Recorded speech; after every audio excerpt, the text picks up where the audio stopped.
Hello, my name is Andrew Buckwell. I am an environmental and resource economist at Griffith University in Brisbane. The focus of my work has been in climate adaptation and resilience, working mainly on projects in the Pacific and Australia. I would just like to acknowledge the Turrbal and Yagara peoples, the traditional custodians of the land I'm speaking to you from. I would also like to acknowledge co-contributors to the project, including Dr. Suza Banhalmi-Zakar, who designed the survey, Professor Chris Fleming, and Olivia Broadhurst from Whitsunday Regional Council.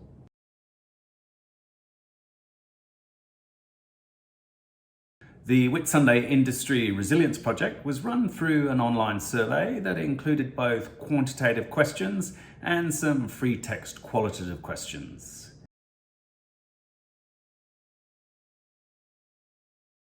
35 respondents completed the survey, 12 from the tourism industry and 23 from agriculture, including 14 sugarcane growers, 3 graziers, 4 horticulturalists, and 1 labelled other. Of the 35, 12 were women and 23 were men. And although this sample size can leave quite high margins for error, nevertheless, some useful grounded conclusions could be made from these responses.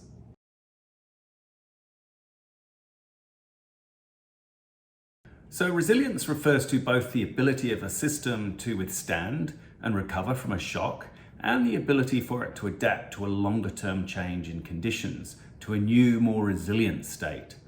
For example, in the context of climate change, resilience could be the capacity of a community to experience a cyclone by withstanding or avoiding the damage, then efficiently and effectively recovering and rebuilding, but also how a community might adapt to future cyclones by reducing either its exposure or its vulnerability. We can think about resilience in 3 ways. First, we can look at a system's absorptive capacity, or its capacity to withstand pressure. Also, we can look at its adaptive capacity, which is the amount of change a system can make to protect itself. And then thirdly, we can look at its transformative capacity, or the ability for it to transform itself to a completely new state when the original conditions become untenable.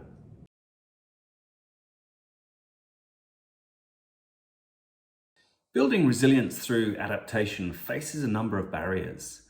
Firstly, there can be a lack of upfront capital to invest in adaptation projects, which might have longer-term benefits. Then there's political and policy factors, including inconsistent political support and a stable policy environment. Then there's the availability of decision support tools and industry programs to adequately address climate risk management at a sector level. And lastly, and importantly, from a location perspective, climate data at a fine enough scale to help make useful decisions is often missing.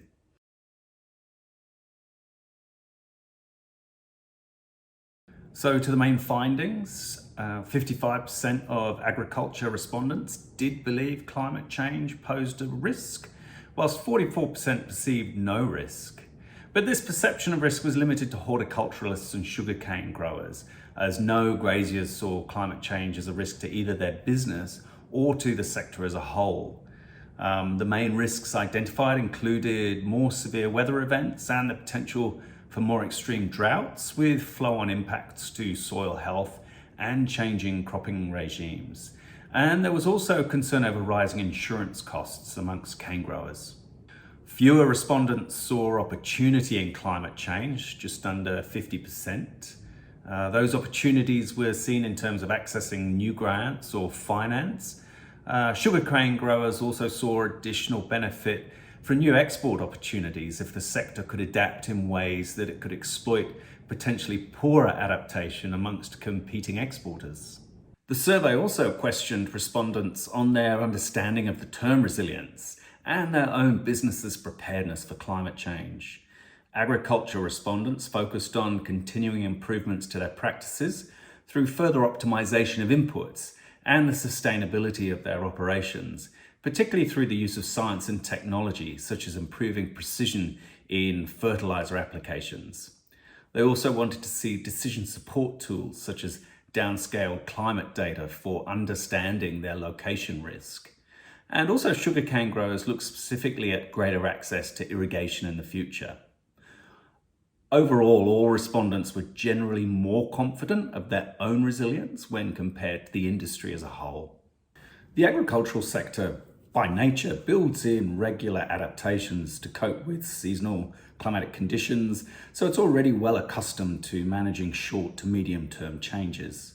So whilst the agricultural industry was more sanguine about the risks posed by climate change, approximately half of all respondents were still willing to take some action to improve their own resilience, and around 40% believed this was either urgent or extremely urgent.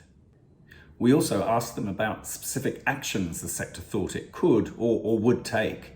Respondents put forward increasing capacity, for example, more paddocks and more irrigation, increasing efficiency, for example, by using high-density stocking rates in the grazing industry, better use of technologies for monitoring and optimizing inputs, including in horticulture sector, moves towards regenerative agriculture, increasing income diversity through new crops and varieties. And the agricultural sector said they would also like to see faster re-establishment of public infrastructure after national disasters to ensure that supply chains are not impeding, and the rebuilding of damaged infrastructure to a higher standard following any of those natural disasters. And a key role for Whitsunday Regional Council would be in supporting agriculture through its zoning powers to keep good agricultural land and land that's not at risk to sea level rise free from urban development.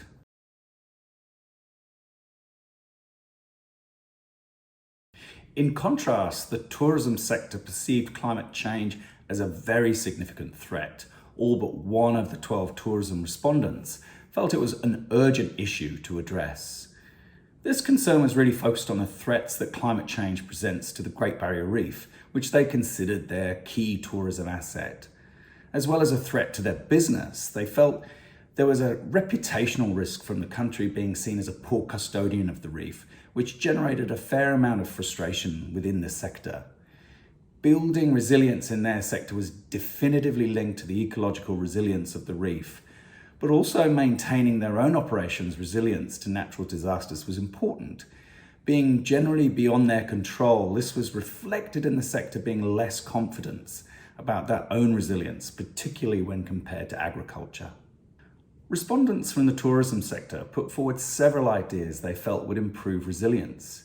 These included better mooring facilities on the reef to reduce damage, more carefully managing tourism numbers at vulnerable sites, and lobbying for environmental regulations such as limits on dredge spoil disposal. They also supported the idea of developing the sector as both an ecotourism and education or edutourism sector by supporting reef health, doing citizen science and monitoring, and teaching visitors about the impacts of climate change and other threats to the reef. They also included support for the concept of a reef discovery centre in the Whitsunday region. And the sector also felt it needed support for capital investment in larger vessels to get to the outer reef, which they felt was in better health.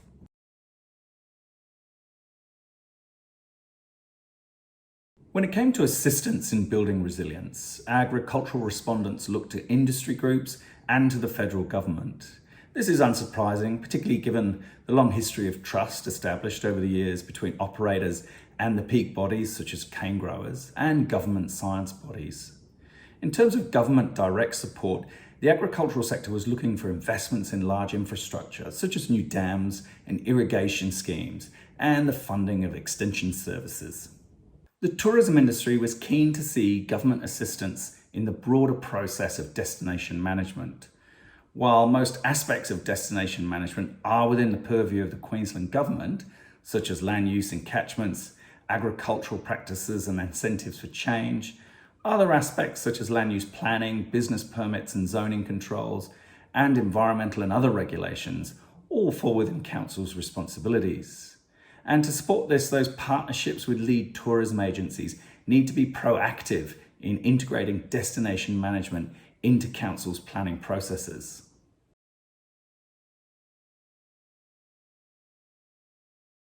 In conclusion then, the Whitsunday Industry Resilience Survey revealed that Overall, industry is concerned about the impacts of climate change and their capacity to be resilient and adaptable to those changes. There was some skepticism of the existence of climate change, but this was very much a minority view. Of the two sectors surveyed, the tourism sector remained more concerned than agriculture, whilst the grazing sector respondents did not profess any concern at all. The agriculture sector felt it deals with change all the time, and there was a reasonable degree of feeling that continually improving practices, knowledge, and the application of technologies will enable the sector to absorb many of the projected impacts. For the tourism sector, it was very much about the Great Barrier Reef. And whilst there were some ideas put forward to reduce localised damage, the ability to manage the asset they rely on, a healthy reef, was very much out of their control. And more broadly, community and business resilience, particularly to economic shocks such as COVID-19 and environmental shocks such as coral bleaching events, is best supported by greater economic diversity into new sectors or new forms of existing sectors. And this requires a partnership approach to build education, build infrastructure, and an entrepreneurial economy that can transform sectors if the impacts of climate change demand a more transformative change in the region.